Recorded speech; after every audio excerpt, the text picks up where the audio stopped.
हाँ जी दोस्तों, next section हमारे पास आता है सेक्शन नंबर 108 जो कि बात करता है वोटिंग थ्रू इलेक्ट्रॉनिक मीन्स। मतलब क्या हुआ कि वोट करवाया जाएगा और कैसे किया जाएगा, किसी भी इलेक्ट्रॉनिक मीन्स के जरिए, इलेक्ट्रॉनिक मोड, इलेक्ट्रॉनिक माध्यम के जरिए। ठीक है, तो अब कंपनी कौन कौन सी ऐसी जिनको ये करवाना है, तो उसकी कुछ क्लासेस ऑफ कंपनी है। तो एक तो सिंपल सी बात समझ में आती है क्या कि ये इलेक्ट्रॉनिक मीन क्या पुराने जमाने की कंपनीज वगैरह करवाती होंगी, तो ऑब्वियसली नहीं। ये एक नया तरीका है, नया मोड है वोटिंग कराने का, जो कि हमारे कंपनीज एक्ट 2013 ने ही इंट्रोड्यूस किया था। मतलब इस एक्ट से पहले कि अगर पुराने एक्ट के अंदर अगर बात करें कि वोटिंग कैसे हुआ करती थी, तो उसके अंदर इलेक्ट्रॉनिक मीन्स का हमारा कोई कॉन्सेप्ट नहीं हुआ करता था। ये जो कॉन्सेप्ट आया, ये आया हमारे कंपनीज एक्ट 2013 के अंदर ही।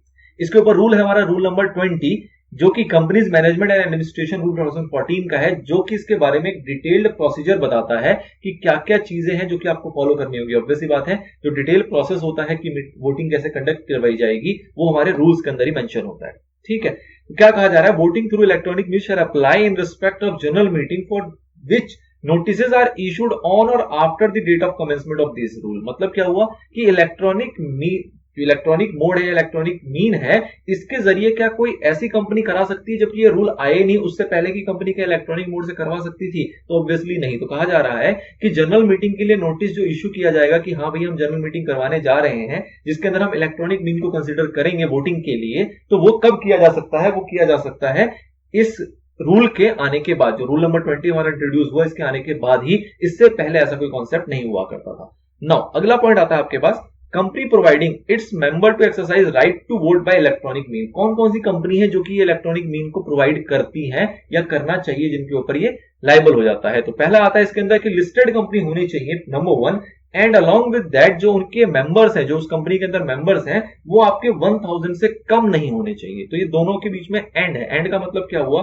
कि सारी लिस्टेड होगी वो नहीं कराएगी। अगर लिस्टेड और सपोज करो उसके नंबर ऑफ मेंबर आपके 1000 से कम है, तो उसके लिए मैंडेटरी एप्लीकेबल नहीं है। लेकिन अगर लिस्टेड भी है और मेंबर आपके 1000 से ज्यादा भी है, तो उस सिनेरियो के अंदर उसको इलेक्ट्रॉनिक मीन से वोटिंग कराना जरूरी हो जाता है, as per section number 108।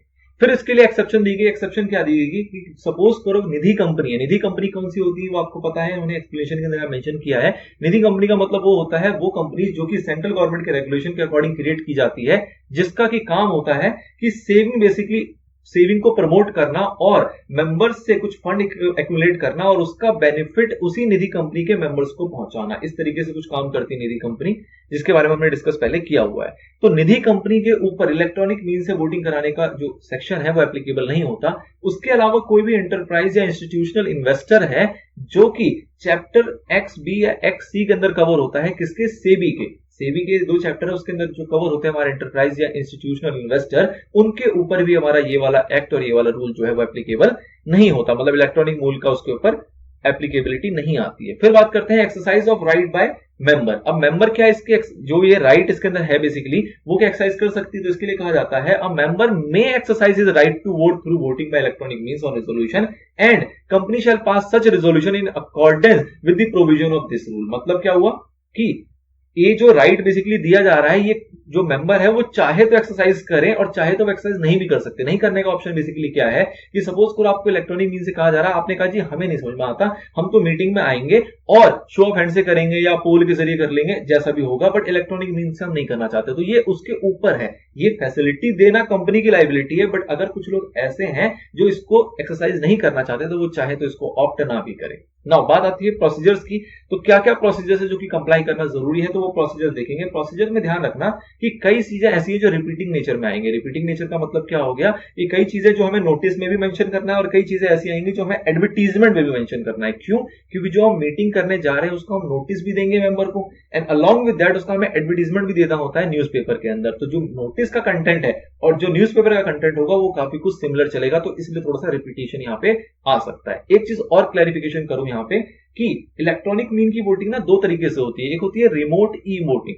Remote e voting इसका मतलब क्या हुआ कि जो हमारी मीटिंग होने वाली है, मीटिंग होने से पहले ही कुछ लोगों को रेजोल्यूशन वगैरह जो भी एक नोटिस वगैरह दिया जाएगा और उसके बेसिस पे चाहे तो वो घर से ही वोट कर सकते हैं। सपोज उनको लॉगिन आईडी पासवर्ड जो भी मिला उसके जरिए वो मीटिंग होने के प्रायरली भी वो वोट कर सकते हैं, उसका भी उनको ऑप्शन मिला जाता है इलेक्ट्रॉनिक मीन के अंदर। लेकिन अगर किसी ने भी ऐसे वोट पहले कर दिया है तो ऑब्वियस सी बात है जब वो मीटिंग में आएगा, पहली बात तो वो मीटिंग में आए ना आए कोई फर्क नहीं पड़ता, बट अगर वो मीटिंग में आता भी है तो वो दोबारा वोट नहीं कर सकता क्योंकि वो ऑलरेडी वोट कर चुका है। तो इसका मतलब क्या है, ई वोटिंग दो प्रकार की है, एक रिमोट ई वोटिंग है जो कि उसने पहले कर लिया, और दूसरा यही वोटिंग का उसको प्रोविजन ड्यूरिंग दी मीटिंग भी मिल सकता है कि भैया मीटिंग के दौरान भी आप इलेक्ट्रॉनिक मीन से ही वोट करो। मतलब कि मीटिंग चल रही है उसके अंदर उन्होंने कहा शो ऑफ हैंड और पोल यहां पे नहीं करेंगे, यहां पे भी हम इलेक्ट्रॉनिक मीन से ही वोट कराएंगे, तो वो भी पॉसिबल है, वो भी किया जा सकता है। उसको रिमोट ई वोटिंग नहीं कहा जाएगा। रिमोट ई वोटिंग वर्ड का मतलब हुआ जब आप वोटिंग कर रहे हो अपने घर से, घर से का मतलब कि मीटिंग के अलावा कहीं से भी आप वोट कर रहे हो मीटिंग से पहले, तो वो कहलाता है हमारा रिमोट ई वोटिंग। तो उसकी बातें कुछ आएंगी, तो मैंने थोड़ा सा क्लियर आपको कर दिया ना। क्या क्या चीजें कंप्लाई करना जरूरी है प्रोसेस के अंदर। सबसे पहला आता है नोटिस। ऑब्वियसली बात है, नोटिस दिया जाएगा, किसको दिया जाएगा, सभी मेंबर्स को, डायरेक्टर्स को, ऑडिटर्स को नोटिस दिया जाएगा मीटिंग के रिगार्डिंग। और कैसे दिया जाएगा, रजिस्टर्ड पोस्ट या स्पीड पोस्ट के जरिए, या फिर अगर इलेक्ट्रॉनिक मीन से हमें नोटिस देना है तो जो भी उनका रजिस्टर्ड ईमेल आईडी होगा उसके पे उसको मेल भेजा जाएगा। और तीसरा हो सकता है हमारा कि कोई भी कुरियर सर्विस को यूज करते हुए उनको नोटिस दिया जाएगा। नोटिस जो भी होगा उसको हमें कहां पे होस्ट करना होगा, होस्ट करना होगा ऑब्वियसली अपने वेबसाइट पे। जो भी कंपनी अगर उसकी वेबसाइट खुद की है तो वो हम होस्ट करेगी, या फिर अगर वो किसी एजेंसी के थ्रू इस काम को करवा रही है तो उस एजेंसी की वेबसाइट पे भी उसको होस्ट किया जा सकता है, मतलब किया जाएगा। फिर बात आती है नोटिस कंटेनिंग द पर्टिकुलर, मतलब कि क्या क्या बातें हैं जो कि उस नोटिस के अंदर लिखी होंगी। तो सबसे पहली बात तो उसके अंदर लिखी होगी कि भैया कंपनी जो है वो इलेक्ट्रॉनिक वे में वोटिंग कराने का प्रोसीजर की फैसिलिटी आपको प्रोवाइड कर रही है, ये लिखा होना जरूरी है नोटिस के अंदर। एक सिंपल सी बात है ना कि ये एक फैसिलिटी है जो कंपनी आपको दे रही है, तो वो चीज आपको सूचना में लिखनी होगी, उसका अलग से स्टेटमेंट देना होगा। फिर यह भी कहा जाएगा कि भैया आप जो है वो चूज कर सकते हो कि या तो आप इलेक्ट्रॉनिक वोटिंग कर लो, और नहीं तो आप बैलेट के थ्रू भी कर सकते हो, पोलिंग भी कर सकते हो, शो ऑफ हैंड भी कर सकते हो। द थिंग इज कि कोई और तरीके से भी आप अपना वोट कास्ट कर सकते हो, कोई दिक्कत नहीं है। उसके बाद बात आती है कि ये वोटिंग वही कर पाएगा, मतलब मीटिंग के अंदर वोटिंग वही कर पाएगा जिसने कि पहले वोट ना किया हो, उसको दोबारा वोट करने का मौका नहीं मिलेगा। मतलब अगर किसी ने रिमोट ई वोटिंग एक्सरसाइज कर ली है और मीटिंग होने से पहले पहले अपना वोट कास्ट कर दिया है, तो उसके बाद ना ही वो अपने वोट को चेंज कर सकता है और ना ही वो दोबारा वोट कास्ट कर सकता है, मतलब दोबारा वोट नहीं किया जाएगा। इसके बारे में भी आपको सूचना उस नोटिस के अंदर देनी है। फिर कहा जाता है और नोटिस में क्या होगा, तो नोटिस में बताया जाएगा प्रोसेस एंड मैनर, कि किस तरीके से इलेक्ट्रॉनिक मीन के जरिए वोट करेंगे। वो प्रोसेस भी तो बताना पड़ेगा ना मेंबर को। जो मेंबर को हम कह रहे हैं भैया इलेक्ट्रॉनिक मीन से वोट करो, अब वो वोट कैसे करें, तो उनको बताया जाएगा कि आप अपने वेबसाइट पे जाइए, हमारे वेबसाइट पे जाएंगे तो वहां पे आपको लॉगिन आईडी पासवर्ड यूज किया जाएगा, वो आपको लॉगिन आईडी पासवर्ड का मैनर बताया जाएगा, उसको आप इंसर्ट करके कर सकते हो। या उनको कहा जाएगा कि आप एक ऐप डाउनलोड करिए, ऐप के थ्रू आप कर सकते हो, उसका लॉगिन आईडी पासवर्ड बताया जाएगा। द थिंग इज जो भी प्रोसेस मैनर कंपनी ने डिसाइड किया है वो भी उनको इंडिकेट किया जाएगा उस नोटिस के अंदर। फिर उनको बताया जाएगा टाइम शेड्यूल। टाइम शेड्यूल का मतलब कि किस टाइम पे वोट कर सकते हैं, क्या ओपन टाइम है, क्या क्लोज टाइम है, क्या कितने दिन पहले वो वोट कर पाएंगे, या किस भी जो भी उसका टाइम का शेड्यूल हमने बनाया है उसकी सूचना भी उसको दी जाएगी। नाउ उनको डिटेल दिया जाएगा उनकी लॉगिन आईडी के रिगार्डिंग। ऑब्वियसली बात है कि उनका जो भी लॉगिन आईडी है, उनका डेट ऑफ बर्थ है, वॉटेवर जो भी क्रिएट की जा रही है, जो भी लॉगिन आईडी उनको मिलना है उसके बारे में भी सूचना उनकी नोटिस में दी जाएगी। और उसके साथ साथ उनको यह भी बताया जाएगा कि किस तरीके से वो अपने पासवर्ड को जनरेट कर सकते हैं। लॉगिन आईडी का जो पासवर्ड होगा वो अगर उनको पहले से बनाया दिया जा रहा है तो अच्छी बात है, और पहले से बनाया भी दिया जा रहा है तो उसको रीसेट करने का मौका या इस टाइप की चीजें उनको प्रोवाइड की जाएगी, ताकि जो इनकी वोटिंग है वो प्रॉपर सिक्योर मैनर में हो, उसके अंदर कोई भी प्रकार की कोई लीकेज ना हो।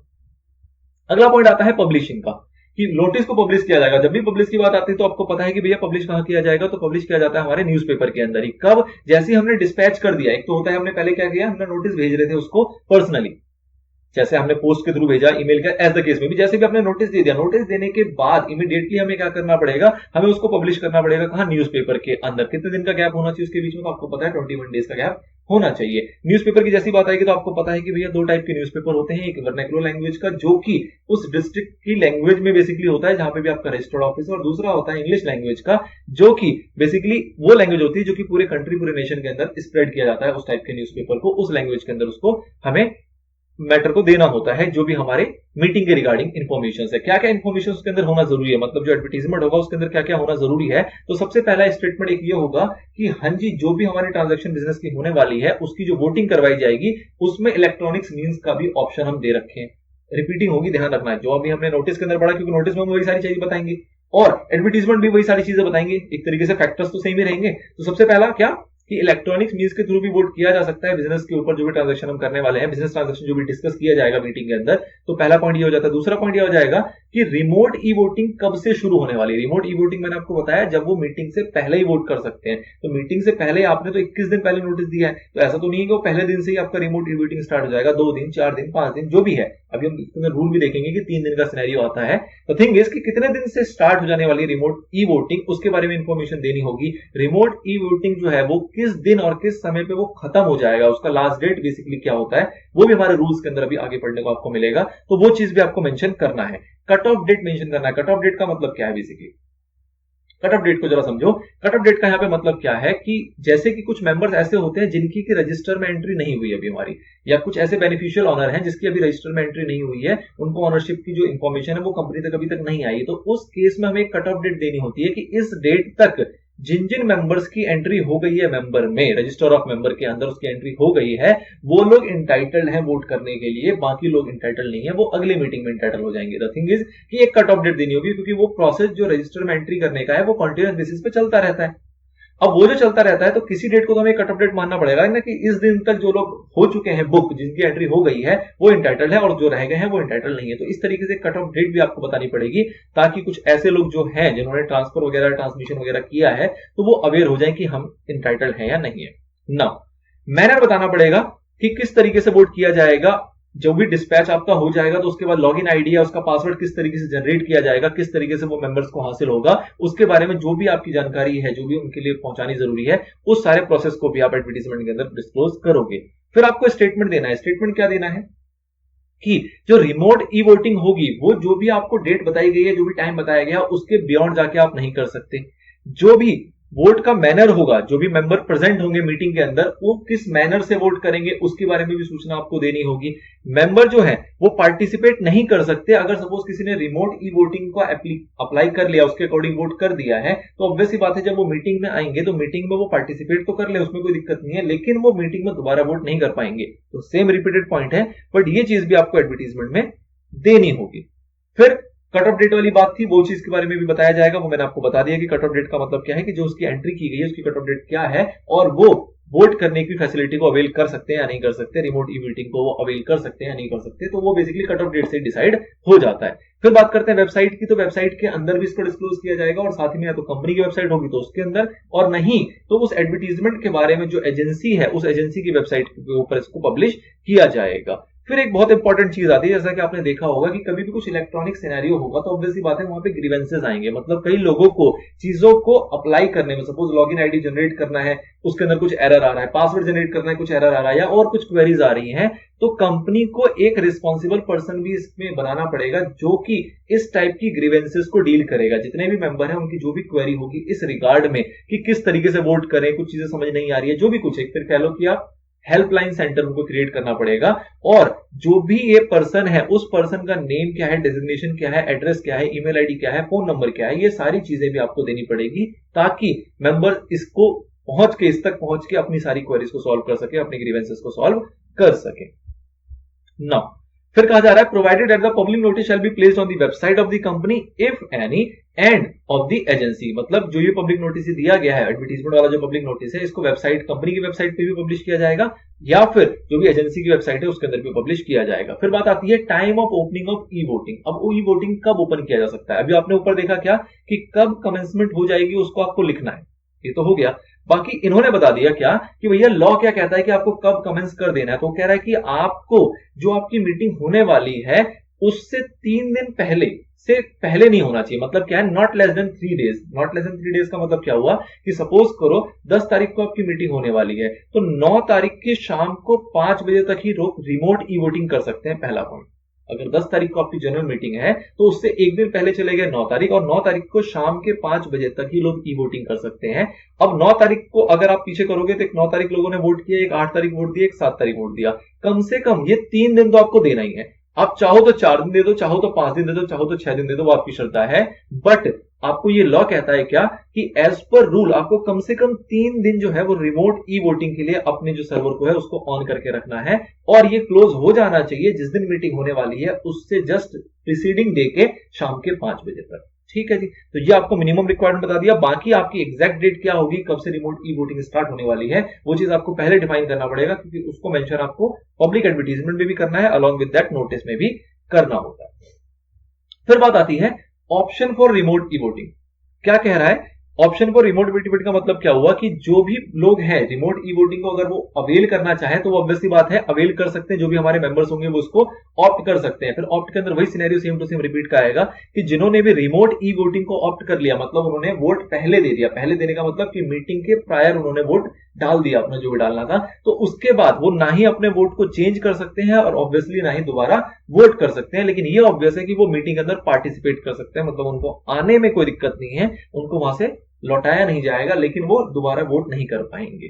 फिर बात क्या जाती है at the end of the remote e voting period the facility shall forthwith be blocked. मतलब क्या हुआ कि जो रिमोट ई वोटिंग है उसमें क्या कहा गया कि भैया 3 दिन मतलब पिछले दिन के 5 बजे तक ही रिमोट ई वोटिंग होनी थी, वो हो गया, तो उसके बाद ये जो फैसिलिटी है रिमोट ई वोटिंग की उसको क्या कर दिया जाएगा, बंद कर दिया जाएगा। सिंपल सी बात है कि भैया मीटिंग शुरू होने वाली है, उससे एक दिन पहले की 5 बजे तक आपसे वोटिंग ले ली गई, उसके उसको बंद कर दिया गया। तो क्या अब इलेक्ट्रॉनिक मीन से वोटिंग नहीं होगी? बिल्कुल हो सकती है, लेकिन वो रिमोट ई वोटिंग नहीं कहलाएगी, वो आपकी सिर्फ और सिर्फ ई वोटिंग कहलाएगी, मतलब इलेक्ट्रॉनिकली वोटिंग कहलाएगा, वो रिमोट ई वोटिंग नहीं कहलाएगा। तो अगर कंपनी चाहे तो ड्यूरिंग द जनरल मीटिंग, मतलब जनरल मीटिंग अब हो रही है जिस दिन, उस दिन मीटिंग के दौरान भी लोगों को मौका दे सकती है कि भैया आप इलेक्ट्रॉनिक तरीके से वोट डाल सकते हो, उसमें कोई दिक्कत नहीं है। ठीक है, मतलब एक मौका दे दिया गया कि जो लोग घर से डालना चाहिए घर से डाल सकते हैं, उसको रिमोट ई वोटिंग कहा जा रहा है, और उसके बाद कहा जा रहा है इलेक्ट्रॉनिक वोटिंग मेथड जो है वो ड्यूरिंग द मीटिंग भी कंपनी चाहे तो ऑप्ट कर सकती है और प्रोवाइड कर सकती है इस फैसिलिटी को। ना ऑब्वियसली बात है वोट कौन करेगा? जिसने की ई वोटिंग नहीं किया होगा उसी वही इस चीज को एक्सरसाइज करेगा, जिसने कर लिया होगा वो तो दोबारा कर नहीं सकता। फिर एक बहुत अच्छा पॉइंट आता है अपॉइंटमेंट ऑफ स्क्रूटनाइजर। स्क्रूटनाइजर का मतलब क्या हुआ? अब आपने देखा है कि जो मीटिंग है उसको सारी जो उसकी हरकतें हैं उसको मैनेज कौन करता है? मैनेज करता है चेयरमैन। अब चेयरमैन बेचारा अकेला क्या क्या करे? तो चेयरमैन के पास क्या एक राइट है कि चेयरमैन जो है वो बोर्ड ऑफ डायरेक्टर को कह सकता है, और बोर्ड ऑफ डायरेक्टर जो है वो अपॉइंट कर सकता है। किसको अपॉइंट कर सकता है? हमारे एक या उससे ज्यादा भी, डिपेंड करेगा आपका क्या साइज ऑफ मेंबर है, कितने उसके अंदर वर्क है, क्या रिस्पॉन्सिबिलिटीज है, तो 1 और मोर स्क्रूटनाइजर को अपॉइंट किया जा सकता है for the purpose of electronic voting. ठीक है, इसको मैनेज करने के लिए, इस सारी चीजों को प्रॉपर्ली कंप्लाई करने के लिए स्क्रूटनाइजर को अपॉइंट किया जा सकता है। अब स्क्रूटनाइजर कौन हो सकता है? तो स्क्रूटनाइजर हो सकता है हमारा चार्टर्ड अकाउंटेंट या फिर cost accountant. Chartered accountant in practice, ध्यान रखना in practice. Cost accountant in practice हो सकता है, कंपनी सेक्रेटरी इन प्रैक्टिस हो सकते हैं, एडवोकेट्स हो सकते हैं, कोई और पर्सन भी हो सकता है जो कि एम्प्लॉयमेंट में नहीं है, नंबर 1। अब कोई और पर्सन के लिए क्राइटेरिया है कि अगर ये जो 4 तो वेल क्वालिफाइड लोग थे, इसके अलावा कोई और पर्सन को भी बनाया जा सकता है जो कि एम्प्लॉयमेंट में ना हो और उसकी एक कोई रेपुटेशन हो, मतलब एक कोई बहुत जाना माना हस्ती, कोई जाना माना व्यक्ति है, और जो हमारा बोर्ड है उसको ये लगता है कि भैया ये प्रॉपरली स्क्रूटनाइज कर सकता है, सारी चीजों को कर सकता है और फेयर एंड ट्रांसपेरेंट वे में इस पूरी वोटिंग के प्रोसीजर को कंप्लीट करवाने के लिए ये योग्य है। अगर ऐसा बोर्ड को लगता है, उसका ओपिनियन अगर ऐसा है, तो वो किसी और व्यक्ति को भी अपॉइंट कर सकते हैं for the purpose of scrutinizer. Now provided that, अब स्क्रूटनाइजर जो अपॉइंट किया है वो बेसिकली क्या करेगा? May take assistance to any other person. आप सपोज करो स्क्रूटनाइजर हमने एक सीए को अपॉइंट कर दिया, उसको इलेक्ट्रॉनिक मोड के किस तरीके से वोटिंग कराई जाती है उसमें कई जगहों पे डिफिकल्टी आ रही है, तो वो क्या कर सकता है? किसी इस टाइप के एक्सपर्ट को अपॉइंट भी कर सकता है वो, मतलब कि स्क्रूटनाइजर भी अब चाहे तो किसी और को अपॉइंट कर सकता है एज अ असिस्टेंस, मतलब उससे मदद देने के लिए किसी और ऐसे व्यक्ति को जो कि एक्सपर्ट हो, वेल वर्स्ड हो उस फील्ड में, इलेक्ट्रॉनिक वोटिंग सिस्टम के फील्ड में, उसको बहुत अच्छी नॉलेज होनी चाहिए, नंबर 1। और नंबर 2, किसी भी सूरत में वो उस कंपनी के एम्प्लॉयमेंट में नहीं होना चाहिए, मतलब कंपनी का एम्प्लॉय अगर होगा तो फेयर मैनर में काम नहीं कर पाएगा बेचारा, तो इसलिए किसी भी एम्प्लॉय को नहीं, बट अदर देन एम्प्लॉय किसी को अपॉइंट करने का पावर वो रख सकता है, उससे वो हेल्प ले सकता है। फंक्शन ऑफ स्क्रूटनाइजर क्या है? तो ऑब्वियसली बात है कि जो हमारा स्क्रूटनाइजर है वो विलिंग टू बी अपॉइंटेड होना चाहिए, मतलब वो अपॉइंट होने योग्य होना चाहिए। होने योग्य के लिए हमने देखा कि क्या क्या क्राइटेरिया है, किस किस को स्क्रूटनाइजर अपॉइंट किया जा सकता है, और वो सारे फैक्टर, सारी मेजोरिटी वगैरह जो भी रिक्विजिट चीजें हैं मीटिंग से रिगार्डिंग और वोटिंग से रिगार्डिंग, उस चीजों को प्रॉपर्ली डील कर सके, ये इसके अंदर कैपेबिलिटी होनी चाहिए। रोल ऑफ चेयरमैन की बात करते हैं, तो चेयरमैन बेसिकली क्या करता है आपको पता है, जब वो पूरी मीटिंग हो जाती है तो एट द एंड जब डिस्कशन हमारा हो जाएगा तो वो क्या करेगा? वोटिंग के लिए अलाउ करेगा कि भैया आप वोटिंग करो। अब वोटिंग करने के लिए जो भी प्रोसीजर है, जिस भी तरीके से करवाया जा रहा है, वो आपको अलाउ कर दिया गया। आपकी ई वोटिंग थी, आप पोस्टल बैलेट के थ्रू करना चाह रहे थे, आप पोल के थ्रू करना चाह रहे थे, शो ऑफ, जैसा भी सिनेरियो रहा हो, जो भी प्रोसेस रहा हो, उसके थ्रू आपको अलाउ कर दिया जाएगा कि आप वोटिंग कर सकते हो। इसके लिए वो हेल्प लेगा किसकी? स्क्रूटनाइजर की। ध्यान रखें, बोर्ड ने अपॉइंट किया स्क्रूटनाइजर को, क्यों अपॉइंट किया? ताकि वो चेयरमैन की मदद कर सके, और स्क्रूटनाइजर भी चाहे तो किसी और बंदे की मदद ले सकता है जो कि इंप्लॉयमेंट नहीं होना चाहिए और उस फील्ड का वो एक्सपर्ट होना चाहिए। ठीक है जी। नाउ इसकी मदद ले सकता है और वो बेसिकली क्या करेगा, उस पूरे मीटिंग जो वो वोटिंग वहां पे हो रहा है उस वोटिंग की पूरी प्रोसीजर को वो सही से मैनेज करेंगे। कौन मैनेज करेंगे? चेयरमैन और स्क्रूटनाइजर्स जो भी वहां पे प्रेजेंट है वो लोग। और ऑब्वियस ही बात है, वोट कौन करेगा? वो सारे लोग जिन्होंने रिमोट ई वोटिंग कास्ट नहीं कर रखी, उसके अलावा जो भी लोग हैं उनसे वो वोट करवाया जाएगा, उनको अलाउ किया जाएगा वोट करने के लिए। फिर बात आती है काउंटिंग ऑफ वोट। तो स्क्रूटनाइजर को बेसिकली रखा इसीलिए गया था कि बेटा वोट काउंट करो। तो स्क्रूटनाइजर क्या करेगा? स्क्रूटनाइजर सबसे पहले क्या करेगा, जो भी वोट्स उसके पास आए होंगे मीटिंग के अंदर उसको वो काउंट करेगा। उसके बाद वो क्या करेगा, जो रिमोट ई वोटिंग में वोट आ रखे थे उसको अनब्लॉक करेगा। जो वोट्स आए हुए हैं कहां पे? रिमोट ई वोटिंग, मतलब कि मीटिंग से पहले वाले वोट जो है वो उसको भी क्या करेगा? अनब्लॉक करेगा। अब अनब्लॉक करने का मतलब क्या हुआ कि जो उनकी वोटिंग आ रखी होगी ना, उसको जनरली कहा जाता है, भी आगे हमें मिल भी जाएगा, कि भैया ऐसा ना हो कि रिमोट ई वोटिंग जो आया है उसको किसी का एक्सेस नहीं होना चाहिए। मतलब क्या हुआ कि सपोज करो रिमोट ई वोटिंग पहले आई, उसमें आपको पहले ही पता लग जाएगा कितने लोग फेवर में, कितने लोग उसके अगेंस्ट है। अगर उस चीज को हम डिस्क्लोज कर दे सभी के सामने तो वहां पे जो डिसीजन आएगा वो फेयर मैनर में नहीं आ सकता।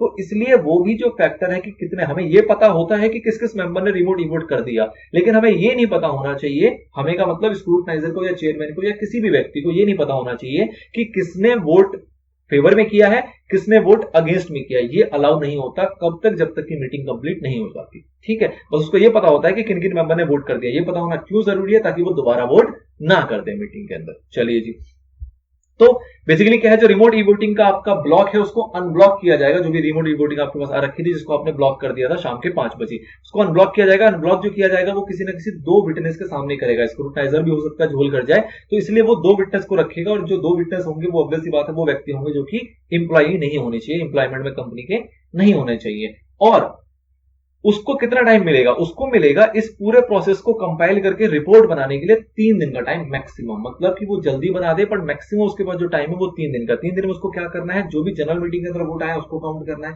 जो भी रिमोट ई वोटिंग आया उसको अनब्लॉक करके उसको काउंटिंग करना है, और एक फाइनल कंसोलिडेटेड स्क्रूटनाइजर रिपोर्ट बनाना है, मतलब एक कंबाइंड रिपोर्ट बनाना है। और उस रिपोर्ट को बनाने के लिए जो उसको टाइम मिलेगा वो कितना मिलेगा? सिर्फ और सिर्फ मैक्सिमम 3 दिन का। मतलब उससे पहले बना सकता है, उससे ज्यादा टाइम उसको नहीं मिलेगा। उसके अंदर उसको सारी चीजें बतानी होगी, कितने लोगों ने फेवर में कास्ट किया है वोट, कितने लोगों ने अगेंस्ट में कास्ट किया है, ये सारी चीजें वो बताएगा। अच्छा जी, ये रिपोर्ट बना के वो किसको देगा? ये रिपोर्ट बना के वो देगा चेयरमैन को, या फिर किसी ऐसे पर्सन को जिसको कि चेयरमैन ने ऑथराइज कर रखा हो कि भैया तू ही ले ले, कोई बात नहीं। और जिसको भी वो देगा वो उस पर क्या करेगा? Counter sign. काउंटर साइन का मतलब क्या हुआ कि स्क्रूटनाइजर ने रिपोर्ट बनाई, उसके अंदर अपना अपना साइन कर दिया। वो रिपोर्ट लेके गया चेयरमैन के पास, चेयरमैन को बोलेगा जी रिपोर्ट देख लो, सबको सही लग रहा तो आप भी साइन कर दो। ठीक है ना? तो चेयरमैन भी क्या करेगा? उसके ऊपर साइन कर देगा। मतलब कि अब रिस्पॉन्सिबिलिटी दोनों लोगों के आगे। चेयरमैन ने एग्री कर गया कि हाँ तुमने जो काम किया उसमें कोई भी किसी भी तरीके की कोई भी कुटाई नहीं है, कोई भी उसके अंदर कमी नहीं है। ठीक है जी, अब बात आएगी डिक्लेरेशन की कि भैया रिजल्ट सुनाया जाएगा। रिजल्ट कैसे सुनाया जाएगा? तो जो चेयरमैन है या फिर उसकी जगह पे जो भी पर्सन ऑथराइज किया गया है वो उसको डिक्लेयर करेगा तुरंत के तुरंत। तुरंत के तुरंत का मतलब कि जैसे स्क्रूटनाइजर ने उसको दिया रिपोर्ट, वो रिपोर्ट पे साइन करेगा और फोर्थविथ उसको डिक्लेयर करना पड़ेगा रिजल्ट। किसको? या तो चेयरमैन को या फिर जो भी पर्सन ऑथराइज किया गया है उसको।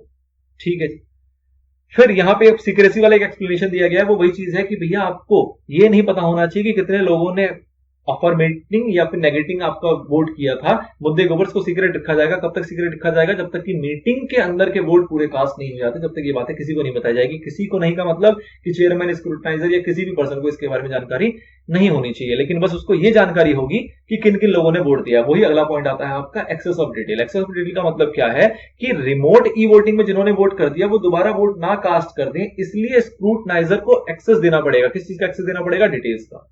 कौन सी डिटेल्स का? कि भैया कौन कौन मेंबर हैं, उनके मेंबर से रिलेटेड रजिस्टर ऑफ मेंबर क्या है, या फिर और भी कोई इंपॉर्टेंट इन्फॉर्मेशन जो उसको लगता है जिसके बेसिस पर वो ये आइडेंटिफाई कर पाए कि कितने लोगों के कितने शेयर्स के अगेंस्ट वोट आ गए हैं और कितने लोग ऐसे जो मीटिंग में आए जिन्होंने वोट ना दिया हो, ताकि डुप्लीकेसी ना हो पाए, ताकि डुप्लीकेसी ना हो पाए। तो इसलिए डिटेल्स एक्सेस करने की जो पावर है वो सिर्फ और सिर्फ इसके पास है, स्क्रूटनाइजर के पास है। लेकिन उसको ये नहीं बताया जाएगा कि किसने क्या वोट दिया, ये उसको भी नहीं बताया जाएगा तब तक कि जब तक कि हमारा वोट का प्रोसेस खत्म ना हो जाए। फिर बात आती है मेंटेनेंस ऑफ रजिस्टर का पॉइंट। इसका मतलब क्या हुआ कि अगेन स्क्रूटाइजर क्या करेगा? एक रजिस्टर मेंटेन करेगा, चाहे वो मैनुअली हो चाहे वो इलेक्ट्रॉनिक हो, जिस तरीके से भी हो। मतलब मैनुअली रजिस्टर मेंटेन कर सकता है, इलेक्ट्रॉनिकली भी कर सकता है, पर मेंटेन कौन करेगा? स्क्रूटनाइजर। और उसके अंदर सारा रिकॉर्ड रखेगा। कौन सा रिकॉर्ड रखेगा?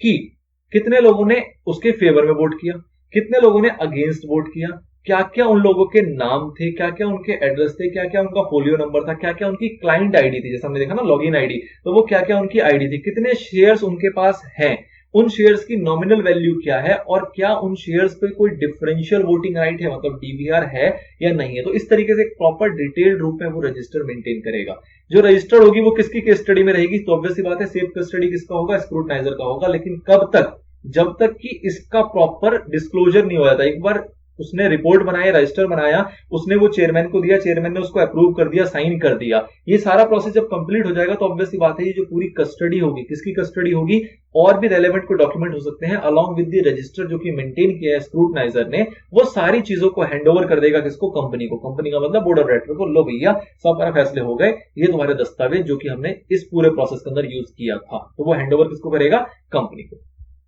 ना अगली बात आती है रिजल्ट ऑफ वेबसाइट्स, मतलब जो रिजल्ट आपने आया, जो आपने सुना दिया, उस रिजल्ट को आप प्लेस करोगे अपनी वेबसाइट के ऊपर भी। अपनी वेबसाइट का मतलब कि कंपनी की अगर वेबसाइट है तो ठीक है, अदरवाइज जो भी उन्होंने एजेंसी इस प्रोसेस के लिए हायर किया होगा उस एजेंसी की वेबसाइट पे भी उसको वो प्लेस करेंगे result along with that report. कौन सी रिपोर्ट, जो स्क्रूटनाइजर ने बना के चेयरमैन को दी थी, तो वो रिपोर्ट के साथ जो भी रिजल्ट आया है उसको आप प्लेस करोगे अपनी वेबसाइट के ऊपर। साथ ही में अगर कंपनी की बात करें, वैसी कंपनी जिनकी जो शेयर्स हैं, इक्विटी शेयर्स हैं, वो लिस्टेड हैं, तो उस सिनेरियो के अंदर उन सारी लिस्टेड कंपनीज को ये result along with that scrutinizer report इसको पूरे को भेजना होता है किसको, स्टॉक एक्सचेंज को, जहां पे भी वो रजिस्टर्ड है। और फिर वो स्टॉक एक्सचेंज क्या करेगा, अपनी स्टॉक एक्सचेंज की वेबसाइट के ऊपर उस रिजल्ट को पब्लिश करेगा, मतलब उसको प्लेस करेगा। ठीक है, अगला आता है passing of date of resolution. Resolution date की पास कौन सी मानी जाएगी, तो ऑब्वियस सी बात है जिस दिन हमारी जनरल मीटिंग हुई है उस दिन की डेट को ही माना जाता है कि रेजोल्यूशन उस दिन हमारा पास हुआ है। नाउ रेजोल्यूशन पास होने का जो बेसिक क्राइटेरिया है वो वही चीज कह रहा है कि रिक्विजिट नंबर ऑफ वोट्स आपके होनी चाहिए। रिक्विजिट नंबर ऑफ वोट क्या होते हैं कि किसी भी मुद्दे पे अगर वो ऑर्डिनरी बिजनेस का मुद्दा है तो ऑर्डिनरी रेजोल्यूशन के अकॉर्डिंग वोट हमें मिले हों, और अगर वो स्पेशल बिजनेस का मुद्दा था तो स्पेशल रेजोल्यूशन के अकॉर्डिंग उसके अंदर वोट मिले हों। तो रिक्विजिट नंबर ऑफ वोट के बेस पे डिसाइड किया जाएगा कि रेजोल्यूशन पास हुआ है कि नहीं हुआ। अगर वो पास हुआ है तो ऑब्वियसली बात है पासिंग की डेट क्या होगी, वो डेट वही होगी जिस दिन हमारी जनरल मीटिंग हुई थी। Now resolution not to be withdrawn, obviously बात है एक रेजोल्यूशन जो हमारा प्रपोज किया गया है इलेक्ट्रॉनिक मीन के जरिए ही किया गया है, कोई बात नहीं, लेकिन अगर वो रेजोल्यूशन हमारा प्रपोज हो गया है तो उस केस में उसको विड्रॉ किसी भी सूरत में नहीं किया जा सकता। चलिए जी, तो ये थे आपके अच्छे खासे पॉइंट्स जो कि इलेक्ट्रॉनिक मीन के ऊपर था। जनरली एक प्रोसेस की तरह अगर आप इसको समझेंगे तो नो डाउट लेंदी था, बट यही है हमारा एक्ट, यही हमारे रूल, कुछ कर नहीं सकते। तो आपको होपफुली समझ में आए होंगे सारे फैक्टर, आप इसको एक आध बार रीड कर लेंगे ना तो आपको पूरे अच्छे से आपके दिमाग में बैठ जाएगा। चलिए जी, तो इसको रैप अप कर लेते हैं।